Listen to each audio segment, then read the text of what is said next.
Golf Central on YouTube, brought to you by the Chrome Soft Golf Ball from Callaway.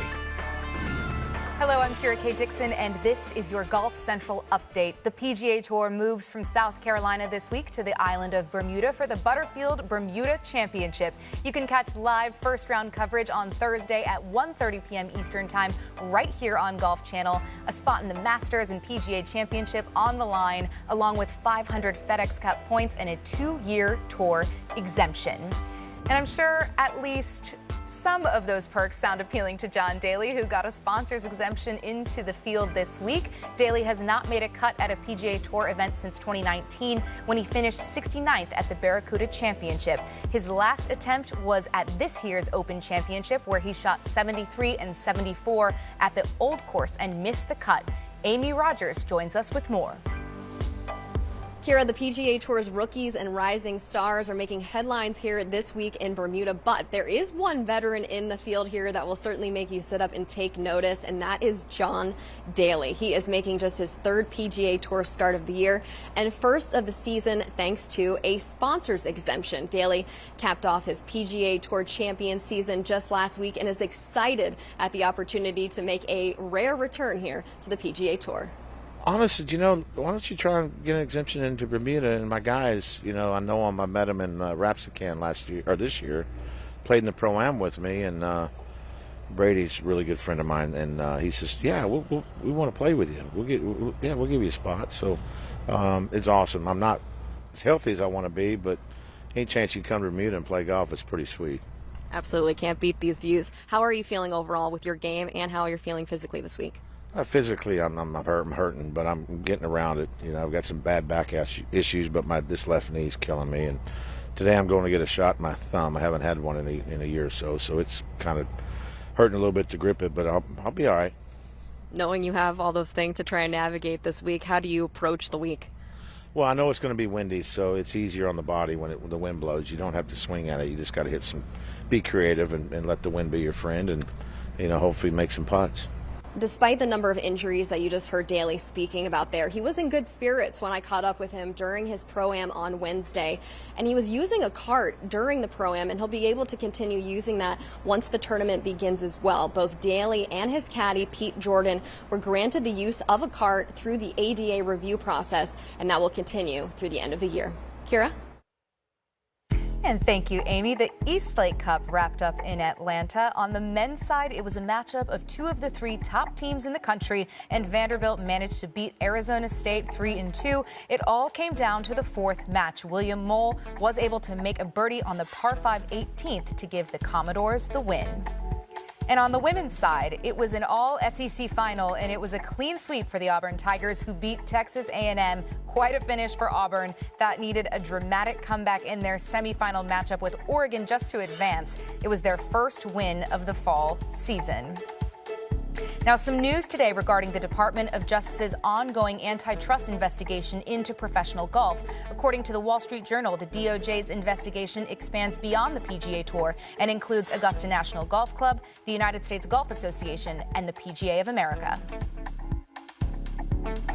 Now we'd like to welcome in Rex Hoggard, who is in Miami and spent the day at Doral covering LIV Golf season finale. Before we get into the news of the day, Rex, let's just start with the report from the Wall Street Journal. What should we make of the fact that these other governing bodies are now a part of the investigation?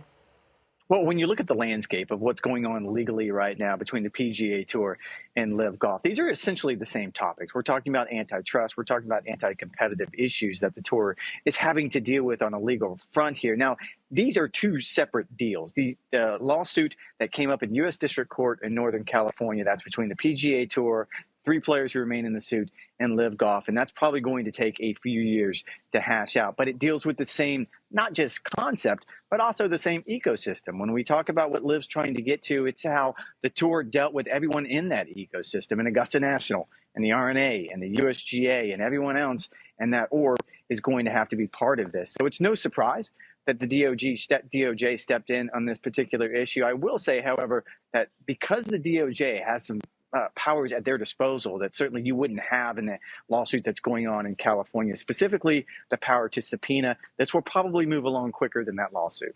Interesting to see how everything will continue to play out legally. Now to the LIV Golf itself, their tour championship being held at Doral with a $50 million purse at stake. I'm curious what your day was like. Did you get the opportunity to talk with players? What was the mood like in Miami?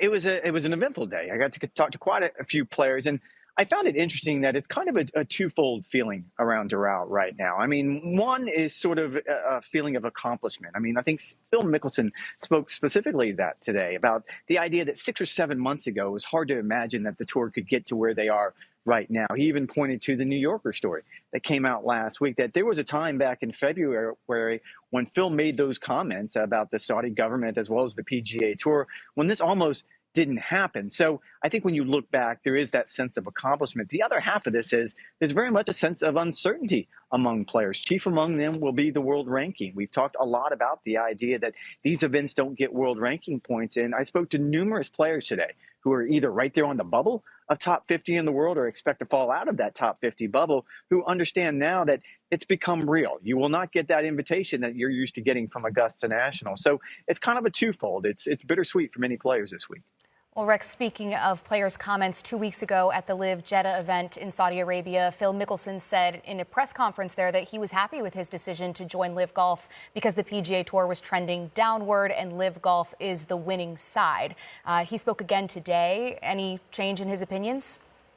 I don't think it's a change in his opinion. I will say that this has been a year of self-reflection for Phil Mickelson on a lot of different fronts. I referenced those comments he made in February. He has since walked those comments back. And I think he did a little of that today when he was asked specifically about some things that Rory McIlroy said. And Rory and Jon Rahm both pushed back on the idea that LIV Golf is trending in the right direction and the PGA Tour is heading in the wrong direction. In this particular case, the quote from Phil was he shouldn't have said that. And I think this goes again to the idea that there is a sense of pride and a sense of accomplishment of what they've been able to accomplish. And certainly he's been on the front line when it comes to LIV Golf. But he understands that this war of words that they have found themselves isn't doing anyone any good. So it seems to me he tried to de-escalate that today. And Rex, speaking of Rory, he told The Guardian that he felt betrayed by some of his former Ryder Cup teammates like Lee Westwood, Ian Poulter, and Sergio Garcia. What was their reaction to that today? Ian Poulter was asked specifically about this, and he immediately pushed back on just the idea of betrayal. And he pointed out correctly that all of the European players who have maintained their membership on the DP World Tour can continue to compete, can continue to try to rack up world ranking points, can continue to try to earn Ryder Cup points to qualify for the next year's team. Ian said that's what he hopes to do and that he has always been on the side of he wants to be passionate. He wants to be a part of that team. Now, that being said, he also understands that there is a disconnect between the players who have joined LIV Golf, and there is not a welcoming vibe for them back on the Ryder Cup and the DP World Tour. And he also pointed out that there is a hearing in February in the UK that will decide if they're able to do both. And there is a sense of confidence right now among those players that they will be able to do both, to play LIV Tour and the DP World Tour and possibly earn a spot on that Ryder Cup. So for a player like Ian Poulter, he was a bit surprised. Well, Rex Hoggard from Miami joining us on a very busy week. Thank you as always, Rex. Thanks, Kara.